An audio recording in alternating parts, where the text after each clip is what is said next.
And welcome back to another edition of the OHIO podcast. I'm your host, Buckeye Boggs. That man over there, well, that's Devin. That man down there, that's Mello. That man over there, that's Chris the Wild Man. That man down there, that's Silky Smooth JR.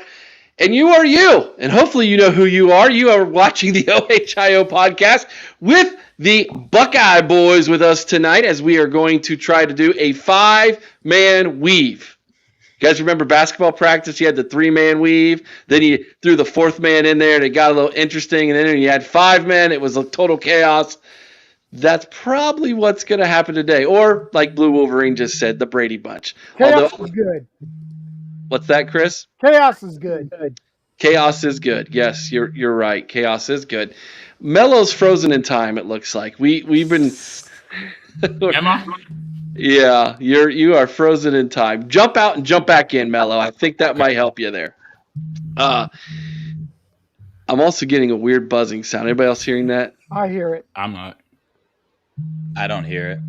I hear it. It's Devin. I got my fan on. Let me turn it off real quick. We are going to work our way. Now, the reason why we've got all 5 of us on tonight, other than the fact that we're just trying to be the Brady Bunch, is the fact that next week we want to do a huge Sunday night. Yeah, that helped. Thank you, Devin. A huge preview show for all of us. Every single one of us talking about the season that's going to be coming up for the Buckeyes. So we thought tonight we'd bring all 5 on, see how this goes, and hopefully it goes well. We're about to find out. So interesting topics tonight. Mello was at the David Sanders announcement. We're going to talk to him, let him give his 2 cents.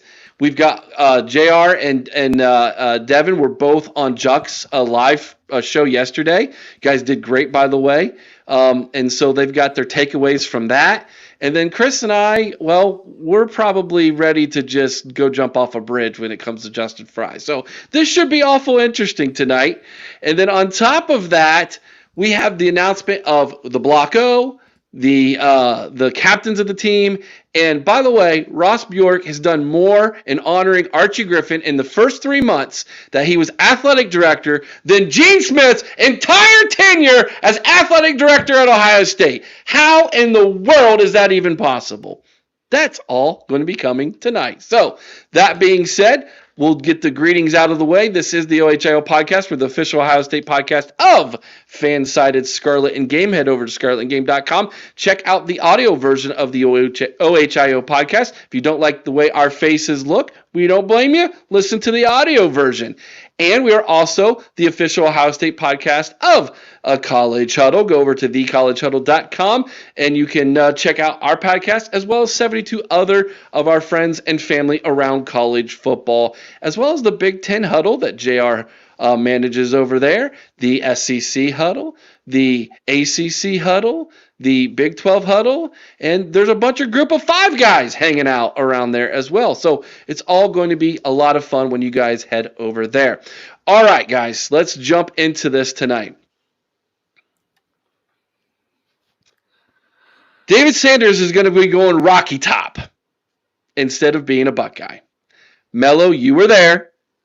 We're going to give you the floor first.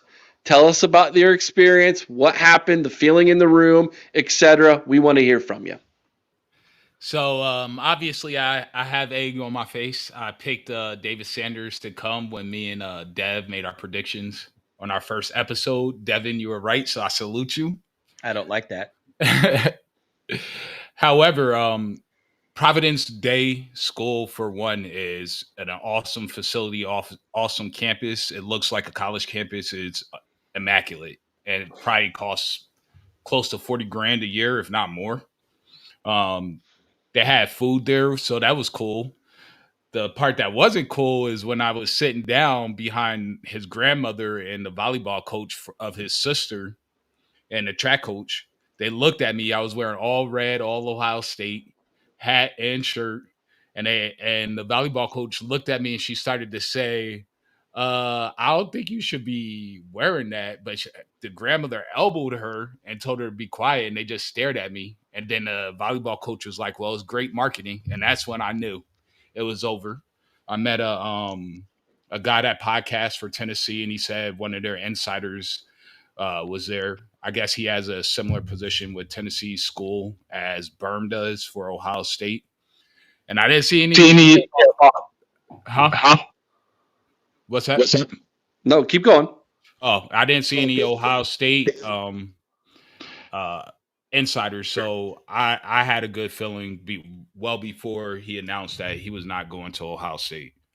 I knew it was going to be Tennessee, and let me tell you, I do not like teenagers anymore. They're all in my face screaming "Vols, Vols," and I just told them like, "Well, he won't even see a SEC championship game, so we're going for a natty this year. Have fun with that." And then I just hightailed it out and went to my daughter's game. But it was very interesting. He's very well put together as a 17, 18-year-old kid. And I mean, Tennessee got a good steal. Yeah, they got a good one. They got a good one. And so I'm going to kick it over to Devin next. Devin, you were on Juck on the Buckeyes yesterday, and Juck on Bucks, and got to I guess see it in real time as well while podcasting. Your initial thoughts of how that all went down, my man. That I wasn't too surprised, you know what I mean, but I had hope, you know what I'm saying, but it was a gut punch, man. It was a gut punch because it's a position of need, not want. And it just kind of, dude, it sucked. We got to do something with the O-line recruiting. I want to so bad go into all this other stuff I've written down. I know we'll get there. But for me, position of need, not a position of want. I hear everybody, already stating the whole nil thing. Tennessee offered this. Man, this was just a recruiting loss. It's okay to lose. Dude was a 5-star, but we lost him. You know what I'm saying? We got to figure out what we're going to do now with the O-line, where we're going to turn, what are we going to do, and then maybe make some adjustments in coaching or strategy or whatever. But something needs to happen, man. But it doesn't have anything to do with losing David Sanders or Josh Petty or anybody. It has something to do with the fact that where do we go? You know what I mean? So, yeah.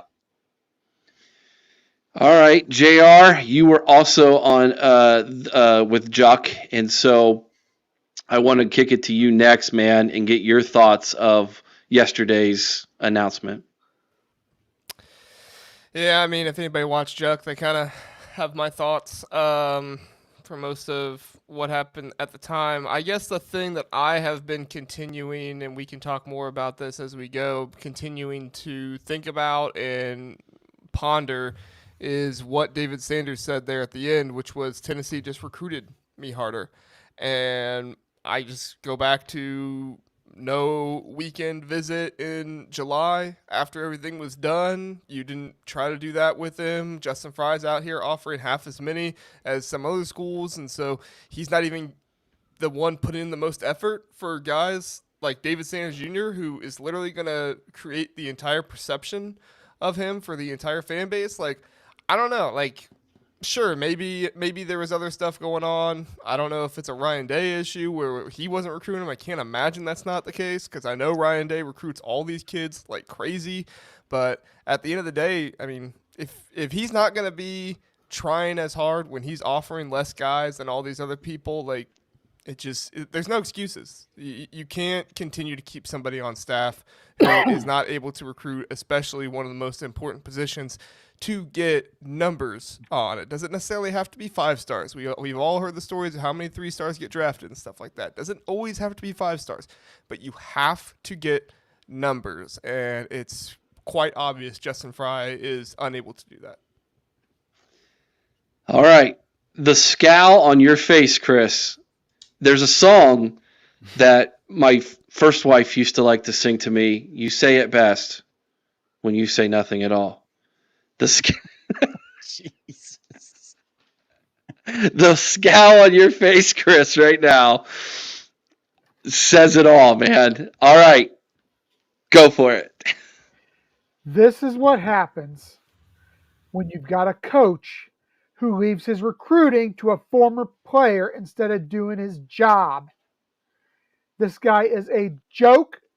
JR and I have been saying this since the Missouri game. This guy needed to be ousted. He should have been the first coach replaced. He is ridiculous.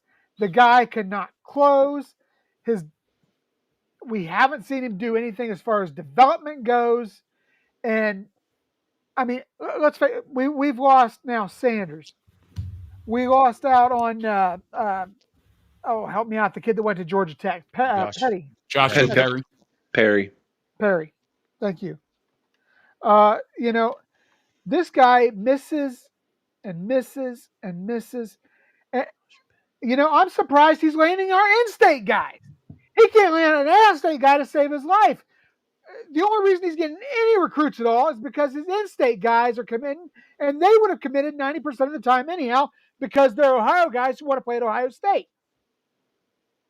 The guy's a joke. He's got to go. And I don't know what it's going to take for Ryan Day to see this and make the move. I don't know if Chip Kelly needs to stick a foot up his backside and say, hey, Ryan, this guy's not doing the job. You got to make him go. This guy needs to be relegated to, well, first of all, he needs to be relegated to unemployment. You don't want to kick him off the staff. Make him an analyst and get somebody in there to do the job. But this guy is not getting the job done on the recruiting path. We're not seeing it in development. I don't see why he's here. Okay.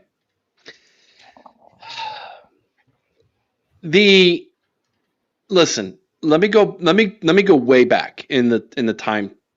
Let's get into DeLorean and go back a little ways. There was a time when this podcast first started many, many years ago. I met Coach Stud personally, had a conversation with him, had a great conversation. It was at an Ohio State ice hockey game. He was sitting right in front of us with his family, and I remember him talking to me, and it was a great conversation about offensive line recruiting and development and just coaching offensive line and what it's like. And the comment that came away with me, he said, you have to be willing to evaluate everyone and not listen to the so-called experts when it comes to offensive linemen. And I thought that always stuck with me. Because, yeah, he would go after 5 stars, and he landed some of them. But he would also go after some development guys. He always had a good mix of linemen coming through the program. And hindsight's 2020. He has the back problems. He has surgery. He can't go out and recruit. He can't even coach. That last year, it was Wilson that was coaching the offensive lineman, not him. He was pretty much a lame duck coach at that point because of his physical issues with his back. And so he, Ryan Day, moves on from him because he has to have somebody who's willing to go out there and physically can go out and recruit, right? But that conversation with Stud has led me to think that Justin Frye is just lazy. I think he's just lazy.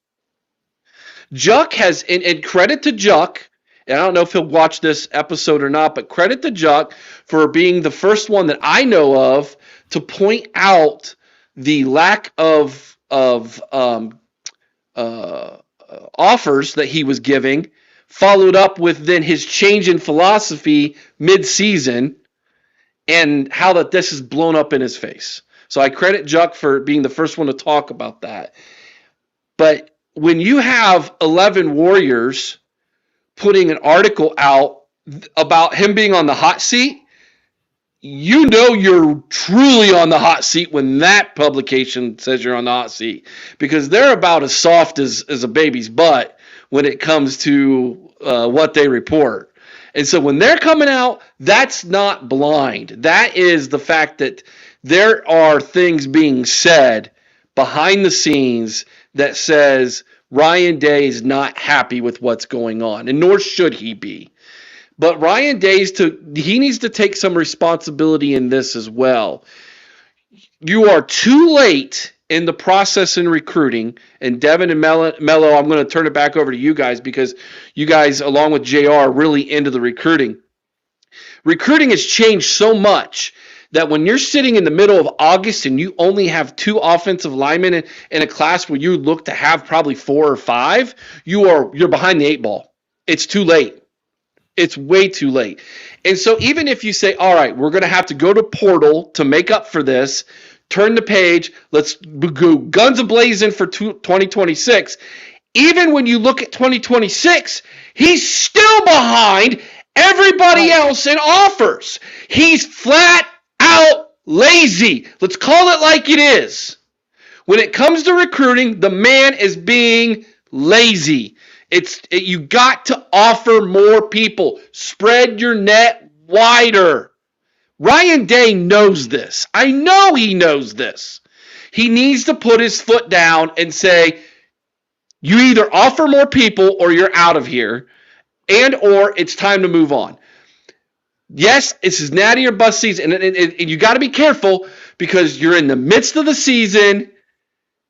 And you don't want to pull the rug out from under the guy and then it blows up in your face right when the season gets started with your offensive line. So I know he's probably trying to do a juggle act right now. And if you asked him man to man, if he was completely honest, he would probably say, I have to be careful here because that's the position coach for the offensive line. And we're going to need them to perform at a top level in 2024 if we're going to win a national championship. But don't be surprised, even if we win it all this year, the following that national championship, there's a change at offensive line. It's got to happen. Mello, I'll go back to you.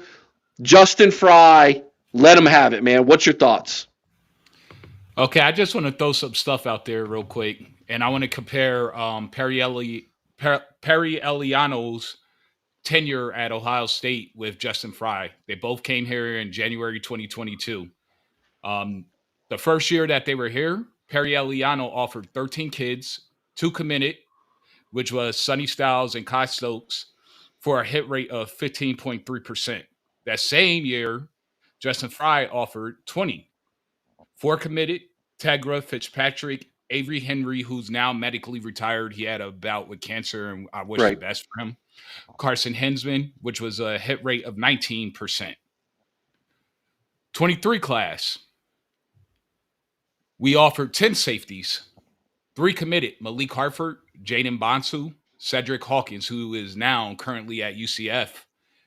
He transferred there in April 2024 for a 30% hit rate. For Justin Frye, he offered 20, 4 committed, Miles Walker, which was the only presumed tackle in that class, and then 3 other inside offensive linemen, which are still here, who are Luke Montgomery, Josh Padilla, and Austin Serville. At 24, Eliano offered 17, 3 committed, Garrett Stover, Leroy Roker, and Jalen McClain for a 17.65 hit rate, while Justin Frye offered 18, 4 committed, which were the Armstrong twins, Ian Moore, and Gabe Van Sickle for a 22.22 hit rate. So I read that to say this. Ryan Day has come out and said the most important thing in his assistants is recruiting. He fired Eliano for that very reason. The safeties were performing well last year, but he still had the boot because he wasn't landing the commits that they wanted, that they wanted. The same thing can be said with Justin Frye. And then O-line, I feel, is worse because it's 5 positions instead of 3. Or 2 if they wanted to switch their formation. But right now we're using 3 safeties. So in my opinion, Justin Frye is destroying this program because this is going to catch back up. Those 2026, they're just sitting here thinking that they're just going to automatically commit to Ohio State as soon as we send out the offer. That's not the case. Some of these kids might get better NIL somewhere else, or they might just be so teed off that you waited and made them go through so much stuff that they're just going to say double bird to you and just leave. Mm-hmm. And then what are you going to do with the amount of offers that are out? When I told the Tennessee podcaster about us only having 2 O-linemen in the class, he laughed. Flat out just laughed like, whoa, that's bad. That's exactly what he said. I was like, I know, you telling me? So for me, I think it's time for a change. You let him play out this season and you could demote him to assistant, and let's go find a coach that could recruit, because he is very good at developing. So I'm not going to take that away from him. But the lifeblood is recruiting. And come in 2 years, you have 2 this year. We landed like 4 last year. That's going to catch up. You got to stack classes. Yeah. Yeah. Before I kick it over to you next, Devin, because you have some great statistics I want you to bust out as well. When Chris and I interviewed the UCLA guys, I asked them about Justin Frye and Chip Kelly, and their exact response was, when you guys picked up Justin Frye, we laughed. And I went, ooh. It reminds me of when we had Washington. Remember when we picked up Washington from Michigan, and then he went to Notre Dame, and we all kind of went, good luck. Or now with, Tony Alford going up there. It's kind of what is happening here. There's a saying, you are who you are in the back of your baseball card. Whether you're going through a hot streak or a cold streak, eventually you're gonna hit exactly what the back of your baseball card says. All right? Justin Frye's back of his baseball card says, decent developer, terrible recruiter. And here's the thing. They said to us, look, all of the development, quote-unquote development, years of success he had at UCLA, that was all Chip Kelly stuff. Yeah. Well, this year the offensive line might look really good. Don't be surprised if it's Chip Kelly. Right? So just some food for thought. All right, Devin, kick us these statistics, man. You had some good stuff yesterday. Yeah, I'm going to go down through a couple different things. And the avenue that I chose to go is all of these, I'm going to call them excuses that people are. And let me back up and first say that I'm not attacking Frye's character. I'm not attacking him personally. I don't know anything about the dude. I am also not complaining because we lost David Sanders or Josh Petty or any of that. This has nothing to do with that, right? So what I hear now, and credit to Juck for this next statistic I'm going to give y'all, but what I hear a lot is, oh, don't worry, right? We got the transfer portal. It's almost like what we heard when we kept missing out on like Jackson Lloyd and Micah DeBose. Oh, don't worry, we got David Sanders. Well, we see how that ended. Well, you're about to see how the transfer portal thing is going to end too, because in 2023, there were 44 stars, O-linemen in the portal. Well, 2024 comes around, teams realize the value of them. If they're good, they're going to stay at their team now. Teams are going to pay them. There were only 12 four-star O-linemen in the transfer portal in 2024. And just like Juck said on his show the other day, only about 3 of them were skilled enough to come play at Ohio State. And out of those 3, 2 had do not contact orders on my list. So that's dead, man. This whole thing about don't worry, we have the transfer portal. You have better luck of signing a 4 or 5 star out of the class, out of the top 300. You have better luck signing a top 300 than you do signing, a skilled O-lineman out of the transfer portal. So that's number 1, right? Then number 2, let's hit development, right? For me, I hear a lot of people talking about Justin Frye's development. For me, this year's the year where we'll actually see that. I'm not sure there's much to say about his development now until we see what he did, right? And another pattern of it that I've seen kind of backs up what you said, Eric, about Chip Kelly, is that a lot of these intense O-line guys, they will tell you that a good scheme will beat a skilled O-line every time. The scheme will determine how the O-line plays. So that's one part of that. And then the same thing what Mello brought up there. Eliano got fired for recruiting, right? So, I mean, how are we going to say that Frye doesn't deserve that same treatment of being fired if Eliano got fired? And I thought the safeties played good. You know what I mean? So there's even if Frye's developing well, Eliano was developing good. He got let go. And not only that, are all these recruits not seeing this good development that Frye has? If he's developing so good, you would think that some of these recruits are seeing him. And the last point on the development thing, the NCAA changed the rule now, man. So unless I'm missing something, you can bring in several people to develop. There's only one coach on the O-line that can recruit, that can leave the school, go out on the road and recruit. So it's on him. Now let's go to number 2. I've actually heard that this is, and I'm there with it as far as Day needs to do something. But to say that it's Day's fault, I'm not there, man. And here's why I'm not there. Because from 19 to 22, right, studs years when he was sending out offers, since Frye has been here with Day, the average number of offers has went down by 13. So Frye is offering 13 less people than Stud did. What's the common denominator there? Day, right? So I don't see how, you can say, hey, Day's the reason why we're not offering that many, right? So there's that one. And then this whole committable offers thing. Like when we compare the 2026 class to Ohio State 16 and Alabama 30 something, Georgia. Well, I took 15 random teams in 2026, and out of those 15 teams that I took, the next closest offer for the O-line was 26, 10 away from us. Now, I did go back in there and I did a little bit more than 15. There's a couple teams with 20 and stuff like that. But, out of 15 of them, so that's what they're doing, right? And I said it earlier, man, like, this is big boy football, right? The fact that teams like Alabama and Georgia and all them, they're giving us a blueprint on how to sign an O-line class. Okay, so they're doing it. They're doing it. It's working fine. This day and age, recruiting is different, man. Right? So I'll just straight up tell you that when you don't offer, especially an Ohio lineman, but when you don't offer a recruit and another team offers him first, what team do you think that kid's going to pay more attention to? That should be common sense to me, right? But so you go to the Adam Guthrie thing, right? Texas just offered him. I said it on Jack Sawyer. I'll say it again. We're officially late, right? Recruiting has changed. That goes right into the Ohio lineman offers, right?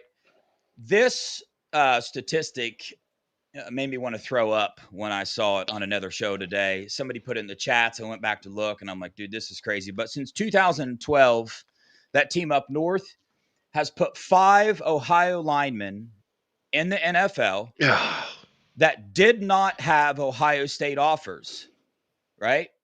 Ohio State has put 3 Ohio linemen in the NFL since then. So, dude, this whole thing about, and even the committable offer thing, let's go back to that, right? You say, well, Alabama, out of Georgia's 40 offers, they're going to take 20 of them. Well, dude, I went and I averaged all of Frye's offers, right? So out of Frye's 80 offers since he's been here, he's got 24 visits, right? So, and then out of those 24 visits, he's got 3 commits.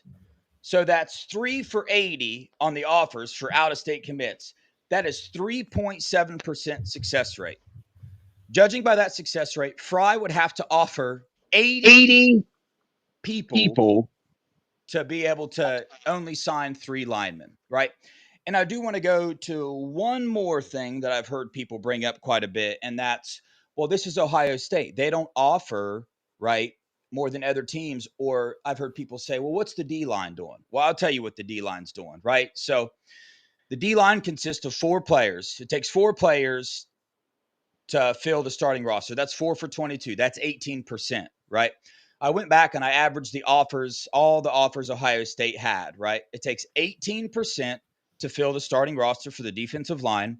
Out of all the Ohio State offers, 20% of the offers were from the D line.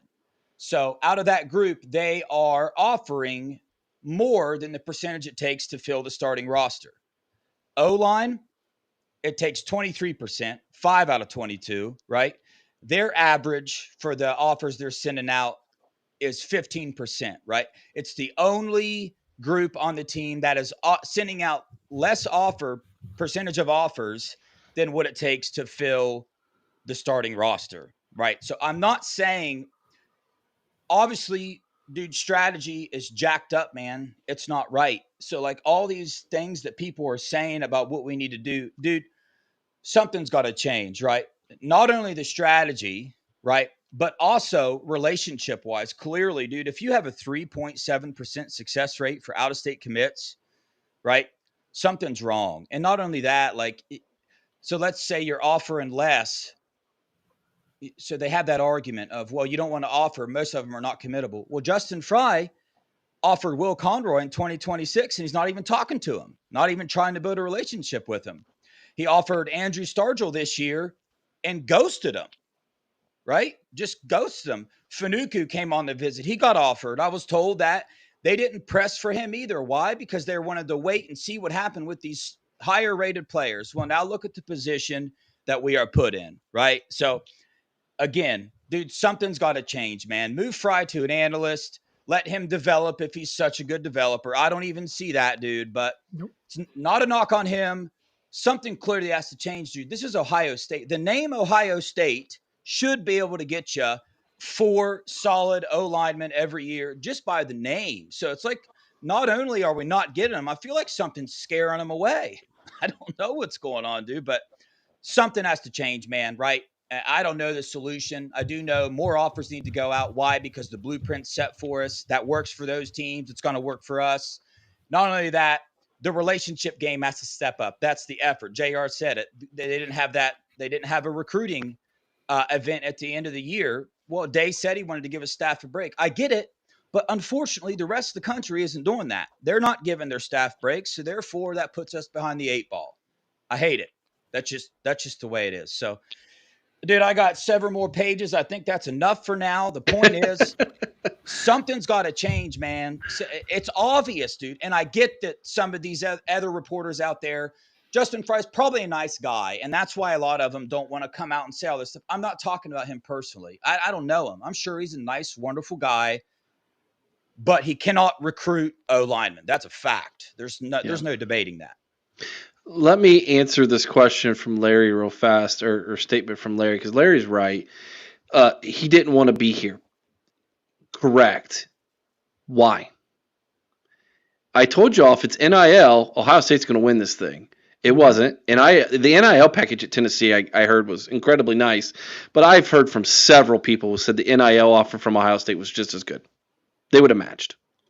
So it's not NIL, which means it's some other reason. Well, what's that reason? Closer to home.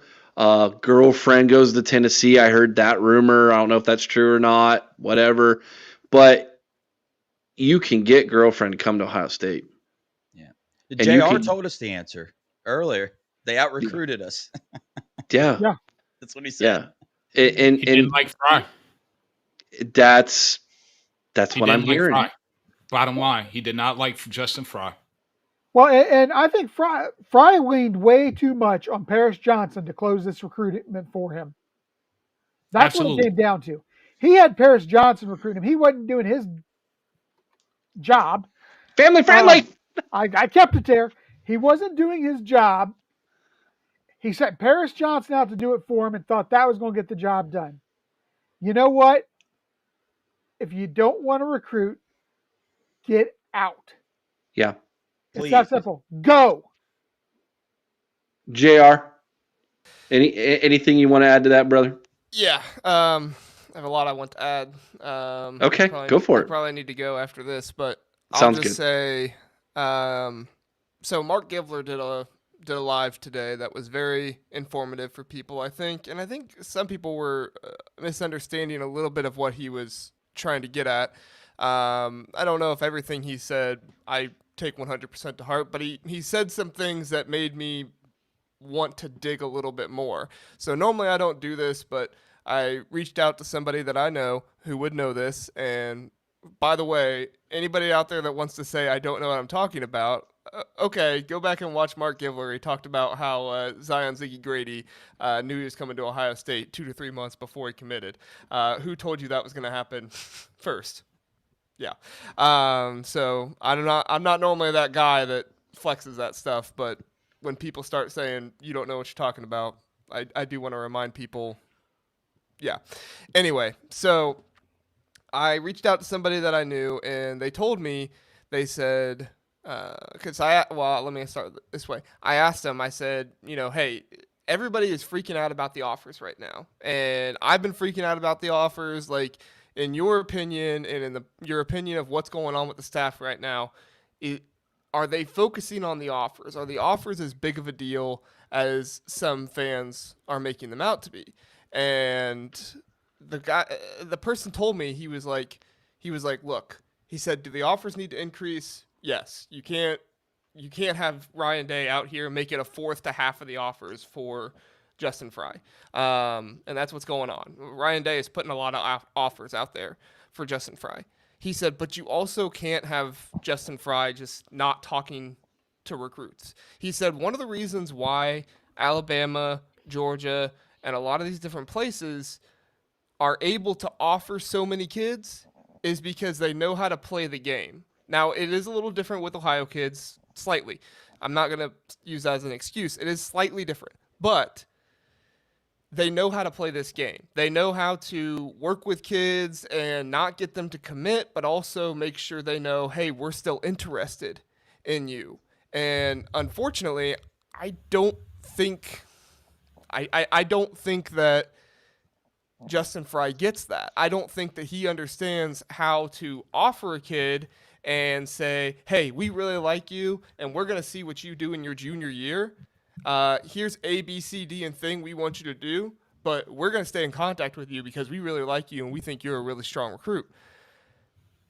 And so that's one of the reasons why, to them, the offers aren't such a big deal, because even if they put an offer out there, it's not a guarantee that Justin Frye is going to stay in contact with that recruit. Like, they could have the offer and have the piece of paper that says, oh, I've been offered by Ohio State.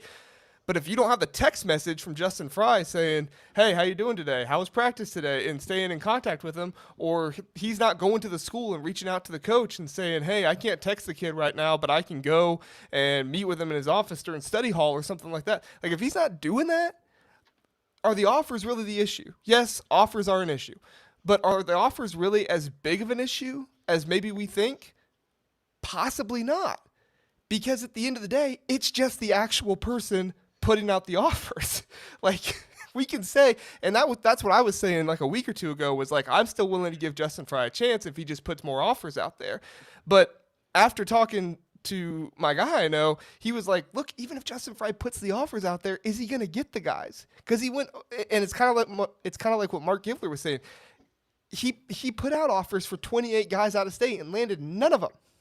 So if he puts out offers for more guys, is it a guarantee he lands them? Not a guarantee. He might. I mean, you put out an offer for Nolan Davenport, you probably do land him. But you put an offer out at this point, do you land him? I don't know. I mean, Nolan Davenport really, really wanted to come to Ohio State. Justin Frye said no. He said we need to see more. And Nolan Davenport didn't take that well. Now, I'm not talking directly to Nolan Davenport. That's what I heard, so I don't want to say, like, word for word, this is what Davenport said, but that's kind of the gist of it. So, like, what I'm trying to say here is, like, are the offers an issue? Yes. But let's not act like if Justin Frye just starts offering everybody, everything's going to be fixed. Because at the end of the day, Justin Frye still has to recruit them, and he's not a very good recruiter. So don't fall into this trap of, if we just offer more players, everything is fine. We do need to offer more players, but we also probably need somebody else recruiting them. That was well said, JR.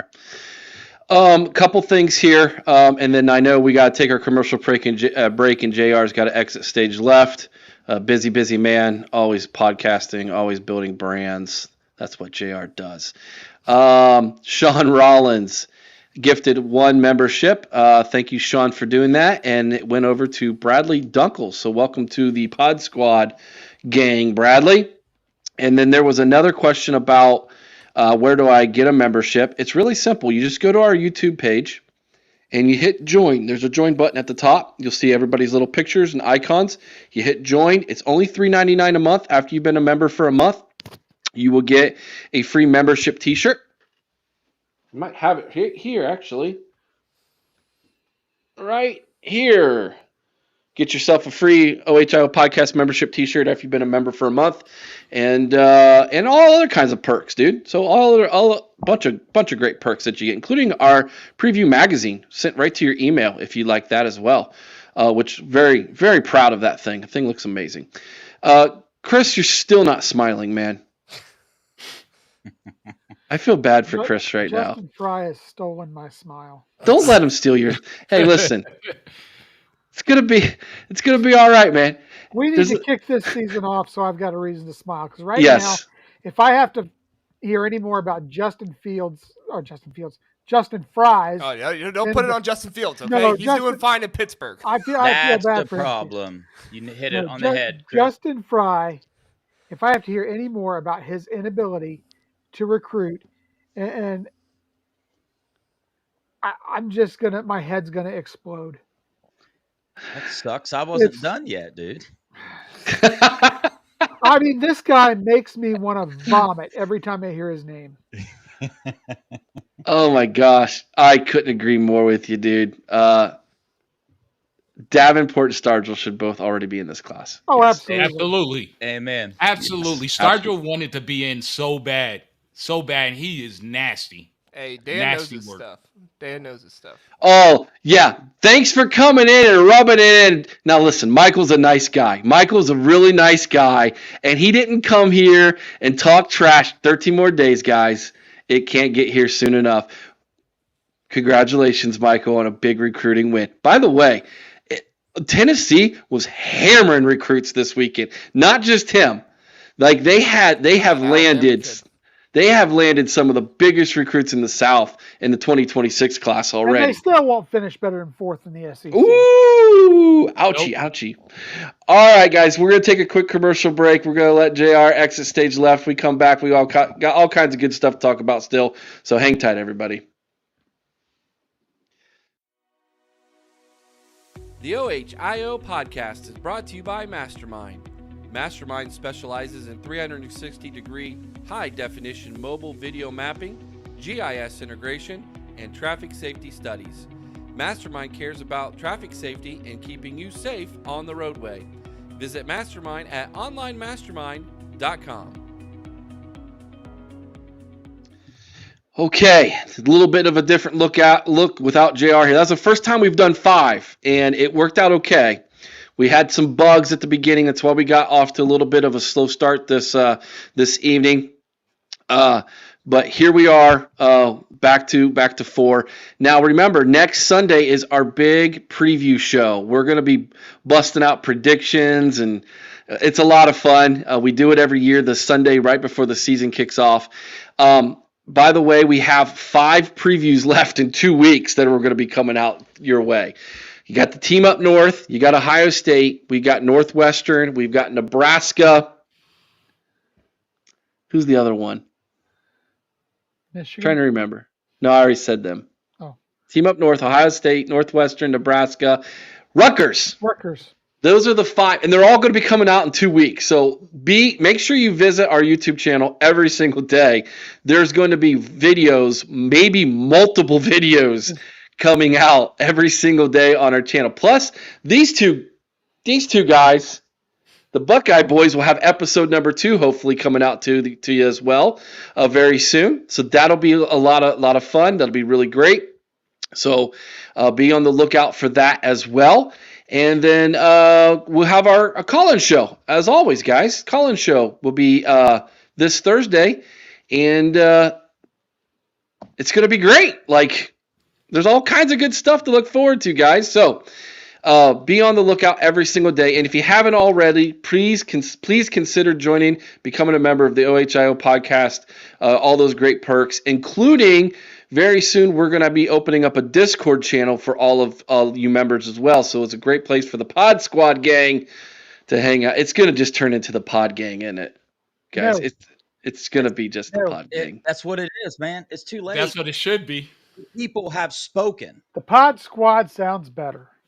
Pod Gang, baby. Dude, you know what? David Sanders would have been better too, dude, but it just didn't happen for us, man. I just took it, Chris. I want no smoke, brother. It was just there. I had to take it, dude. Sorry. Look at Chris, man. He's so Yes, angry right I now. love you, bro. Okay, guys, let's go here next, man. So if you guys head over to our website, theohiopodcast.com, we have 3 new articles up for you all to read today, including the news about the team captains, the Block O, and Archie Griffin. Let's start with the Block O. So this is year number 5 of the Block O tradition. I love this tradition. I love what it stands for. I love what it means. I think it looks as cool. Like, out of everybody's 0 jersey in college football, Ohio State's looks the best because it's the O for Ohio State, right? Like, it's awesome. And I think they chose the right guy. I think Cody Simon, I think he's the man. He's in the middle of the defense. That Block O in the middle of the defense is going to look great. There's going to be all kinds of sweet pictures from that. And I think the dude deserves it. The guy came in, was a big-time recruit, has dealt with multiple injuries. He could have left years ago, hit the transfer portal, and went to Kentucky or Louisville or went back to the East Coast. But he stuck it out. And here he is. He's going to be a starter in year number 5 at Ohio State, and they honored him with the Block O. Mello, I'll start with you. Your thoughts, man, on Cody Simon getting that big Block O jersey. I love it. And you know why he stuck with it? Because he's a Jersey guy from Jersey City, St. Peter's Prep, baby. We don't quit and leave when the going gets tough. We stick it and we fight it out. And we're going to see some great things from Cody this year. He's grading out pretty highly. They say he's the leader of the defense. And if you hear James Laurinaitis talk about him, it's just impressive. And if it's coming from him, you know it's legit because that guy still holds the all-time tackle record for the Rams. I'm looking forward to him running this defense and being the captain of this defense and the captain of this team and being the leader of this team, along with Emeka and Sawyer and Trey. It's going to be a special year. It's natty season, as Devin knows. Yeah. I did not know this. Jonathan Cooper still wears. Is he number 0 in the NFL? I did not know that. I'm going to look. I'll have to go look that up. That would be cool.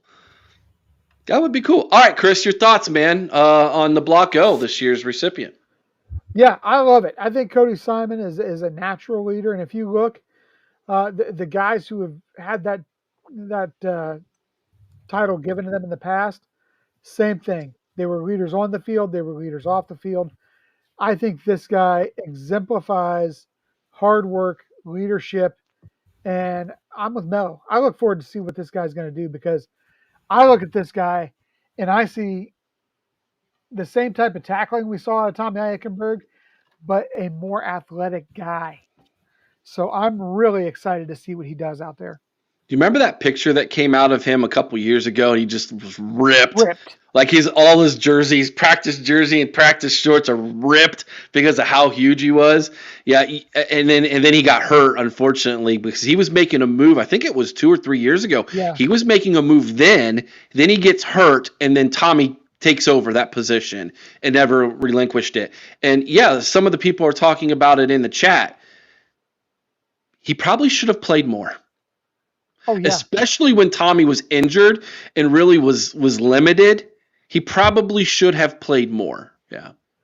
And James knows that. Yeah, I think so. I don't think it was James' call last year, though.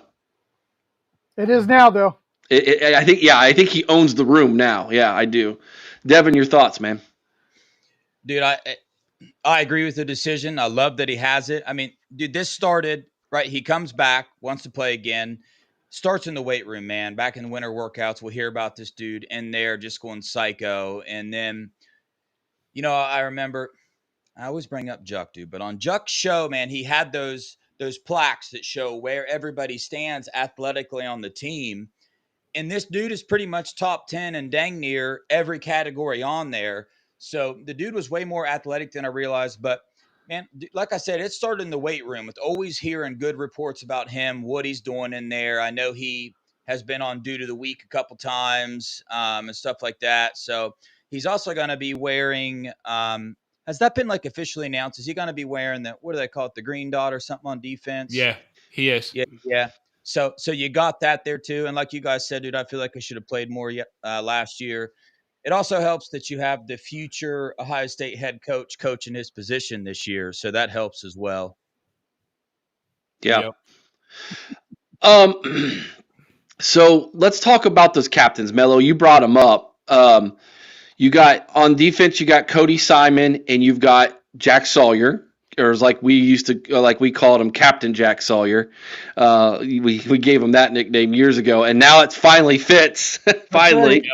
And then you have on the offensive side, you have Emeka Egbuka, and I can never say his name without thinking about one of our listeners' little boys at the tailgate when we asked him, "Who's your favorite Buckeye?" And he go, "Emeka Egbuka." It was so good. Emeka Egbuka. And then you also have on the offensive side TreVeyon Henderson. You know what's interesting is you have 3 of those 4 guys came back. I think they all kind of speared the coming back. Now, years past, Mello, Urban Meyer got into this thing, and Ryan Day kept it going too, where they had like 7, 8 captains. And it was a thing where in the past, you only had 3 or 4 regardless. And they've gone back to that now. I was kind of surprised they didn't have more given how many older guys there are. But your thoughts, did they get the right guys in your opinion? And if they were to add a 5th one, who do you think they should have added? They definitely got the right guys, and the 5th one is easy. It's Denzel Burke, the truth teller. Like, he's the leader of the secondary, which is the best group on the team overall.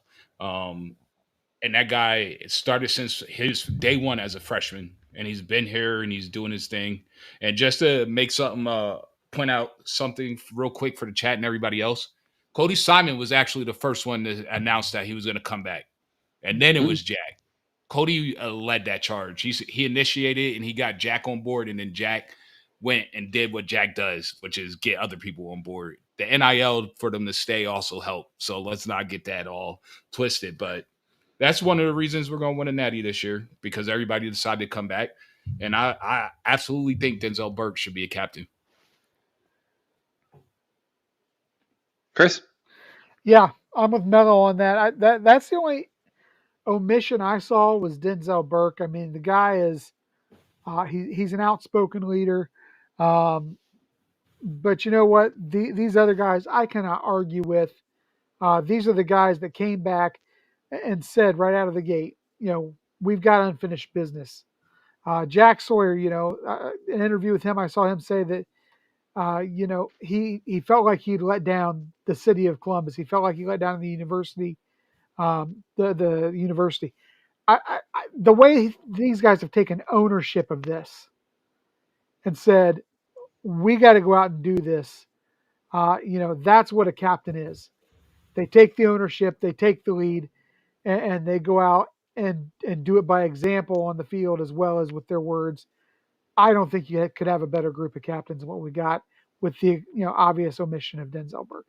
Now, correct me if I'm wrong, but I believe the players choose the captains with the approval from the coaching staff, meaning the coaching staff has veto power if they need to, but this is more of a player-led thing, I believe, if I'm not mistaken. So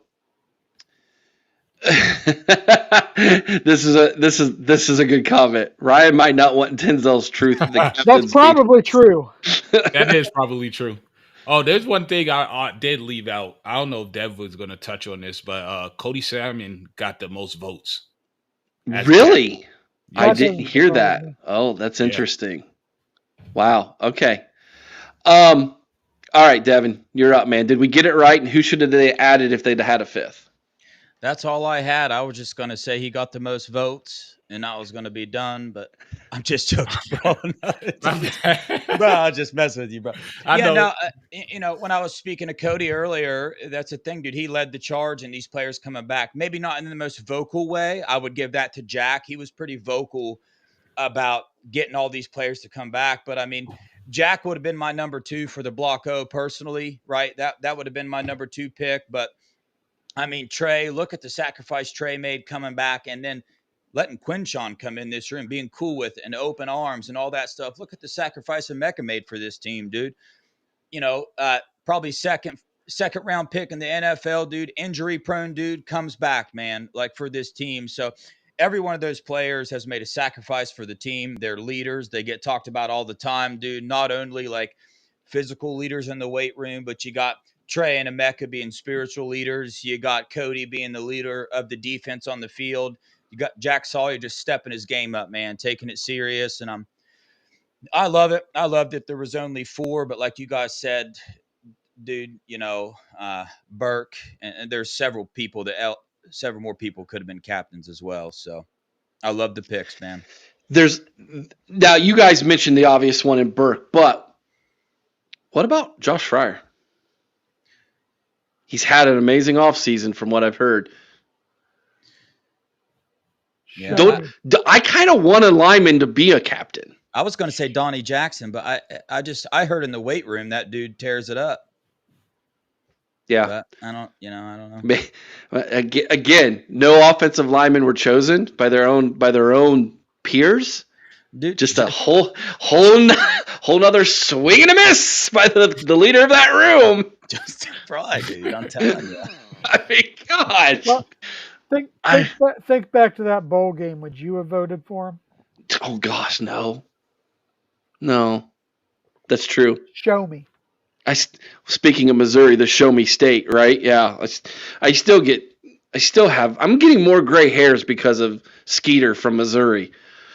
And that's the thing that makes it so much more annoying with how Justin Frye recruits, because we lost that game because it's literally the offensive line. I'm not putting any blame on Lincoln, because if he had time, he would have found people open. The receivers were starting to get open in the beginning, but he didn't have time. As soon as they hiked it, he was on his back. Whose fault is that? Yeah. Missouri beat us in that bowl game, and they also beat us for 2 offensive line recruits this year that we offered. So speak on it. And listen to this one.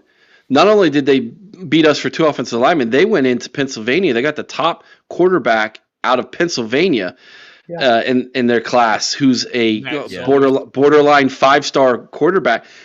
Watch out, dude. Missouri's for real. Like, Drinkowitz is building a program over there. I know. They were my pick to win the SEC this year. I like him. I got Ole Miss. That's next week's show, guys. That's next week's show. Just edit it out. Oh, no, we're live, bro. The whole world just heard that. Okay. I love it. I love the Block O. Like, I've really thought about trying to go and get all the Block O jerseys autographed from every guy who's ever had it. The Block O. I think that would be incredibly cool, a piece of memorabilia to hang up, man. But it just makes sense at Ohio State, and I love it. With Willis and the history that it has to represent, and so I think it's it's a really cool tradition that Ryan Day started. This is a Ryan Day thing that he started. So he does have his stamp on one of the new cool traditions. All right. Speaking of traditions, only 12 people in the history of this world have ever got to dot the I that was not a sousaphone player in the band. Only 12. And even thinner than that, I believe like only 5 weren't associated to the band, if I'm not mistaken. I might have to, someone in the chat look me up. You got Bob Hope, all right? You've got Earl Bruce, Woody Hayes. You've got Jack Nicklaus, and you've got one of the presidents. Wasn't there a president that got the dot the I? The astronaut that was Apollo. John Glenn. There's 5. Am I missing anybody that wasn't associated with the band? I think that might be it. That's it. The rest were all band people, like former band directors and things like that. Okay, if I got that right, Archie Griffin is about to become the first ever former player to dot the I. Unless, did Earl Bruce play for Ohio State? I don't believe so. No, I know he was just no. He wasn't a player, right? No. Dude, what an honor. And then, on top of that, this is all going to happen a week from Saturday on the 31st when we play Akron. So he'll get to dot the I. But the day before on the 30th, did you all hear about this? They are unveiling at the Rotunda a statue of Archie Griffin at the Horseshoe. It's about dang time that the only two-time Heisman Trophy winner in the history of the world, he is one of one. There is nobody else who has ever walked the face of the planet or is walking the earth today that has won two Heisman trophies. And it took us until 2024 to give this guy a statue when Brutus freaking Buckeye has 20 around the campus. What are we doing? My gosh! There has never been a greater ambassador to the University of the Ohio State than that man right there, Archie Griffin. It's about stinking time. And Ross Bjork pulled this off in 3 months. It's not even that. July's when he took over. What the heck, Gene? He's done more to honor the tradition and excellence of Ohio State football in 2 months of being athletic director. I love it, dude. To me, I love this, man. I absolutely love this. If there's a day I'm going to take off work and be like, boss, I'm calling in sick tomorrow, just so you know, it might be August 30th. I might be there for this event, man. I want to see this in person. Archie Griffin unveiled this trophy. Apparently, it is very similar to the one he just unveiled the other day when he was out in Pasadena at the Rose Bowl. But, gosh, can you imagine that being when the players exit the St. John's Arena during Skull Session and they walk from St. John to the stadium, they will be passing by the excellence made in bronze of Archie freaking Griffin. This is the best thing that has happened at Ohio State in a long, long time. Mello, your thoughts, man? I think it's awesome. I think we have the right AD to bring us into the next 10 years. And hopefully we'll get our Orlando Pace one day, and he'll be able to dot the I. And on another note, I just wanted to let you know I found out about Jonathan Cooper. He most certainly is wearing 0 for the Denver Broncos. Dude, that's sweet, dude. That's sweet. That's sweet. But what was Gene doing all these years, man? Besides holding Ohio State back? Playing politics. Playing politics. Same thing as Justin Frye, not his job. Building buildings and playing politics. Like building Olympic sports venues and playing politics. So Hey, by can the way, you take Justin Frye with him to retirement? Was that? I want him to take Justin Frye with him to retirement.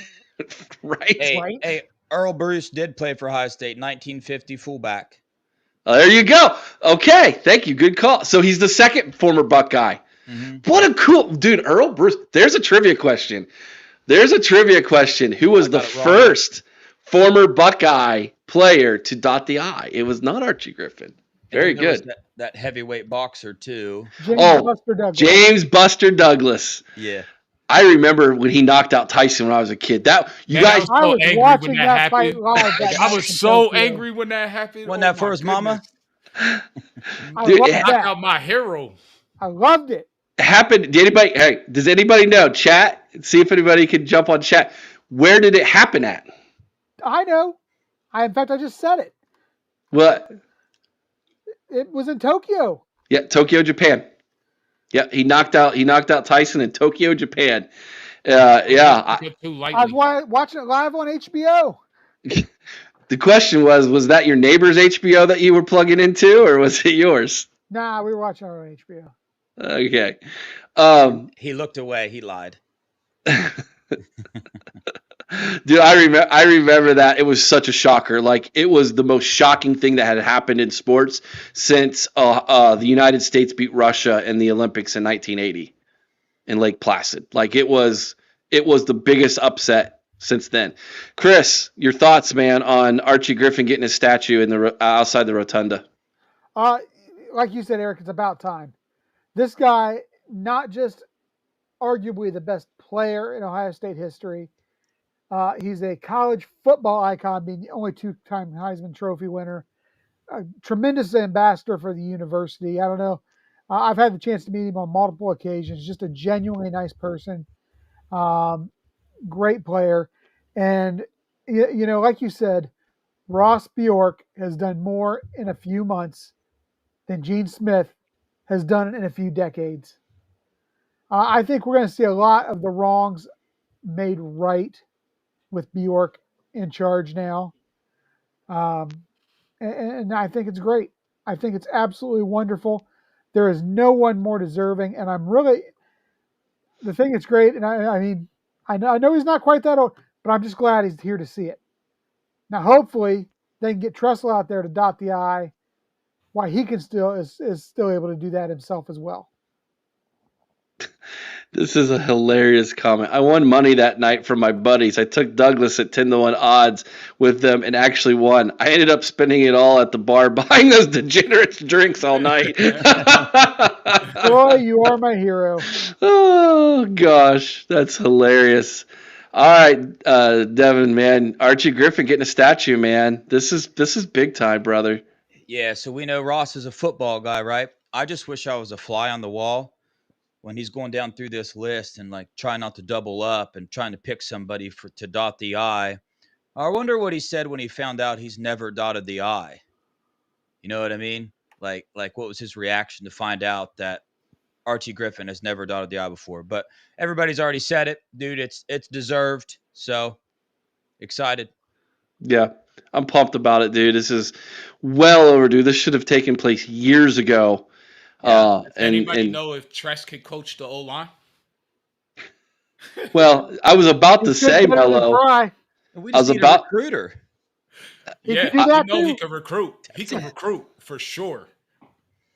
I was about to say that, speaking of dotting the I, Gene Smith and the band missed it big time last year when Ohio State played Youngstown State. Yeah. And Tress was there, sweater vest on with one Ohio State, one Youngstown logo.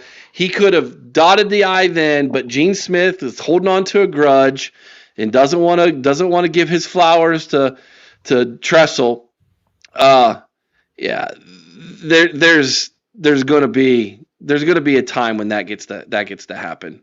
Gene Smith was so worried about his ego more than anything else that prevented him from doing so many things that were right for this program. Yeah, I agree with you. I agree with you, man. Anything else, guys, before we head out of here? Dude, 2024, 2025 Natty Lock, man. We're winning a Natty this year. Lock, baby. And we're going to do it next year, too. Lock. And we're going to beat Oregon by 14 points. I'll give any bettors plus 13. Oregon. So. Woo! And Dad's good for it. Now, I'm telling you, I've been on record as saying this team is undefeated national champs this year, Dev. But let me tell you, I don't know that I would be willing to lay down 13, man. That's a pretty big spread. Oh, for sure. Dude, my fan glasses are on that and all for 100%, dude. They are. I'm not going to lie about it. Somebody's trying to get me fired up there in the chat again, Eric. My favorite topic of debate with you has been brought up multiple times in the chat. Oh, yeah? What's that?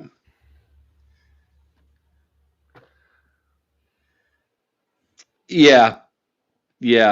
So this is, and by the way, Sean, thank you for Sean's our only mod in the chat right now, and he's taking care of business. Thank you, Sean.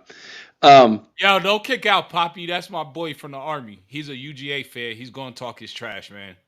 I gotta clear up. I will only take $100 bet for the +13 Oregon. Just one. So after that, no more. All right. So there will be another show in the off season where Chris and I can go into all the things we dislike about certain things, and one of my pet peeves is next man up. I hate that. I think it's crap. How many times have got an injury, next man up, and that guy sucked. Like, okay, like I hate that. I hate that saying. Like, I cannot stand it. So, yeah, sometimes next man up ain't a good thing, okay? But there's other sayings too. But that one is a debate Chris and I have had. I think those guys should get their wins back, and they should get apologies, and Chris is like, nope, not going to do it. So they broke the rules when it was a rule. They screwed up. They faced the consequences. Unlike the clowns up north who have yet to face anything, they broke the rules when it was a rule. Deal with it. So, Troy, here we go. Yeah, I opened up the can of worms, didn't I? Next man up is all you got, though. Yeah. And it's not good sometimes. So Next why do we? Is all we got because Frye didn't recruit anybody. Oh my gosh, that's funny. I will say this though, like if Carson Hinsman is not, that's funny, Dennis. If Carson Hinsman is not starting, you do realize we have a starter from last year's team who's a backup though. Like, that does speak a little bit to the depth we've built for this season. For one position. Yeah, but he can play multiple. He can play guard and center. Oh, yeah. You know? And by the way, I'm pumped about Tigris Shabola getting that opportunity. I am too. I'm pumped about that. Yeah, he's going to be a dog, man. I want to know who the third tackle is. Anyway, we're going down something here. Who's the third tackle? I say Justin Frye is the third tackle since he can't recruit. Now you gotta go play. Oh man, I would love that. I just want that in practice one time. I one agree. time. Man. Let's put him in there against. I don't care whether it's Jack or JT. Just let one of those two guys whack the snot out of him one time. That's all I'm asking. Bull rush. Oh gosh. I almost said that comment that just popped up there, but I didn't want to get into it. Yeah, that's a whole nother show, and Chris and I will go around in circles for hours, and it never gets anywhere. So, and we just get mad at each other. It's actually quite entertaining, believe it or not. But anyways, guys, it's been a lot of fun. Thank you, Mello and Devin, for jumping on here tonight and talking about this. We had to talk about the offensive line and recruiting, and since Mello was there in person, I wanted to get his personal in-live take of what took place. Devin was bringing stats and receipts. That was fantastic yesterday on Juck's show. By the way, since we're talking about Juck, I'll let you all know Juck and I are working on bringing together fan podcasts for a watch party when Ohio State goes to Northwestern in November. And so I can announce it is a go. So Juck on Bucks, the OHIO podcast, the best darn podcast in the land, are getting together, and we might be even getting another podcast. And all four of us are going to be doing a live watch party followed with a post-game show in North Columbus, Powell area, Lewis Center area. And so my wife and I are going to go start looking at locations the next couple weeks and find one. And so if you want to join us live, we're going to have a lot of fun. We're going to do 50-50. We're going to do giveaways. You can meet all of us. You can watch the game with us. And then, of course, we'll have the post-game show. Troy, I see your comment. Yeah, you might go to – I know some people are going to that game because it's at Wrigley Field. I want nothing to do with Chicago. I am avoiding that place. Or Wrigley Field. I've driven through Chicago multiple times. I'm staying away.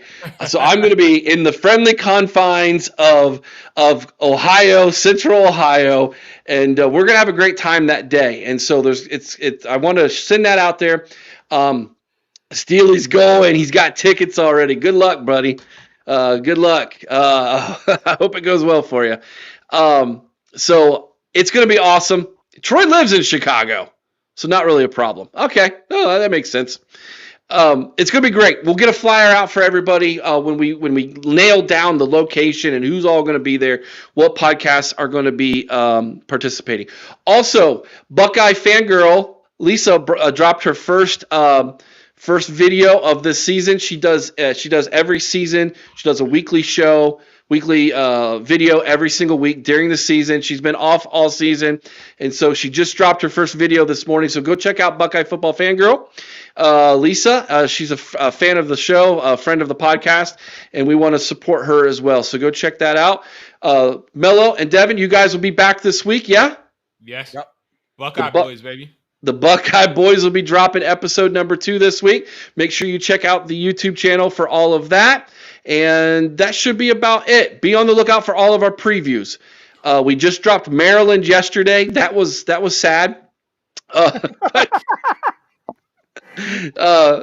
not going to be good. They're not going to be good. The offensive line is terrible for them. But we dropped Maryland yesterday. We have 5 more to go. That team up north is next.